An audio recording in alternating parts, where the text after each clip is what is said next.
கமல்ஹாசன் தலைமையில் மக்கள் நீதி மய்யத்தின் நிர்வாக குழு மற்றும் செயற்குழு கூட்டம் தொடங்கி நடைபெற்று வருகிறது. திமுகவுடனான தொகுதி பங்கீடு, பரப்புரை உள்ளிட்டவை தொடர்பாக கூட்டத்தில் ஆலோசனை மேற்கொள்ளப்பட்டிருப்பதாக தகவல் வெளியாகியிருக்கிறது. ஏற்கனவே திமுகவிடம் முதற்கட்ட பேச்சுவார்த்தையை மக்கள் நீதி மய்யம் மேற்கொண்டிருக்கிறது. அப்போது 15 தொகுதிகள் கொண்ட விருப்ப பட்டியல் மக்கள் நீதி மய்யம் சார்பில் கொடுக்கப்பட்டதாக தெரிவிக்கப்பட்டிருந்தது. இந்த நிலையில் தற்போது கமல்ஹாசன் தலைமையில் மக்கள் நீதி மய்யத்தின் நிர்வாக குழு மற்றும் செயற்குழு கூட்டம் நடைபெற்று வருகிறது. வரும் சட்டசபை தேர்தலில் மக்கள் நீதி மய்யத்திற்கு திமுக 2 தொகுதிகளை மட்டுமே ஒதுக்க முன்வந்திருப்பதாக தகவல் வெளியாகியிருக்கிறது.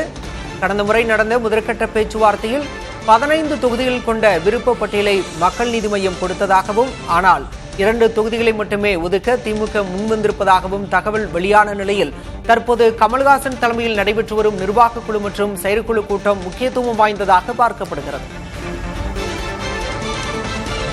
விவரங்களோடு செய்தியாளர் வினீத் சரவணன் இணைந்திருக்கிறார். வினீத் சரவணன், ஏற்கனவே விருப்ப பட்டியலை கொடுத்திருக்காங்க, முதற்கட்ட பேச்சுவார்த்தை முடிந்திருக்கிறது. இந்த செயற்குழு நிர்வாக குழு கூட்டத்தில் என்ன விஷயம் விவாதிக்கப்படுகிறது?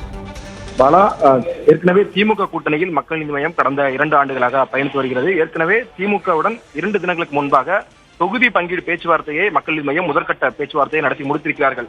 அந்த பேச்சுவார்த்தையின் போது சென்னை மற்றும் கோவையை மையப்படுத்தி மக்கள் நீதி மய்யத்திற்கு வெற்றி வாய்ப்பு அதிகம் உள்ள தொகுதிகளை பட்டியலிட்டுதான் திமுகவுடைய தலைமைக்கு மக்கள் நீதி மய்யத்தினுடைய தொகுதி பங்கீடு பேச்சுவார்த்தை குழு கொடுத்திருக்கிறார்கள். அதை மையப்படுத்தி தான் தற்பொழுது இந்த அவசர நிர்வாக குழு மற்றும் செயற்குழு கூட்டம் தொடங்கியிருக்கிறது. இந்த கூட்டத்தை பொறுத்தவரை ஒட்டுமொத்தமாக 35 உறுப்பினர்கள், நிர்வாக குழு மற்றும் செயற்குழு உறுப்பினர்கள் என 35 பேர் பங்கேற்றிருக்கிறார்கள். திமுகவுடன் முதற்கட்ட பேச்சுவார்த்தையை முடித்திருக்கக்கூடிய நிலையில்தான் மக்கள் நீதி மய்யத்தினுடைய 15 தொகுதிகள் அடங்கிய பட்டியலை வைத்து இந்த தற்போதைய ஆலோசனை கூட்டம் முக்கியத்துவம் வாய்ந்ததாக பார்க்கப்படுகிறது.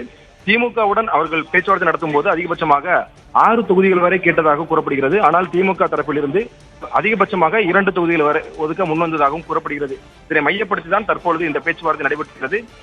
2 தொகுதிகள் நின்றாலும் தற்போது வரை இருக்கக்கூடிய பொது சின்னமான டார்ச் லைட் சின்னத்தில் மட்டுமே நிற்பதாக மக்கள் நீதி மய்யம் உறுதியாக இருக்கிறார்கள்.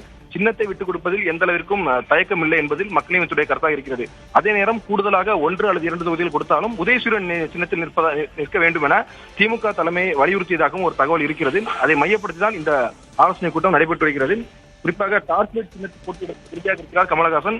அதே போல வரக்கூடிய தேர்தலை மையப்படுத்தி பிரச்சாரம் எவ்வாறு மேற்கொள்வது, இது போன்ற விஷயங்கள் எல்லாம் இந்த ஆலோசனையில் பேசப்படுவதாக கூறப்படுகிறது. பாலா, கடந்த தேர்தலில் தனித்து போட்டியிட்ட மக்கள் நீதி மய்யம் இந்த முறை திமுக கூட்டணியில் போட்டியிடுகிறது. பொறுத்திருந்து பார்க்கலாம் எத்தனை தொகுதிகள் ஒதுக்கப்படும் என்பதை. விவரங்களுக்கு நன்றி வினீத் சரவணன்.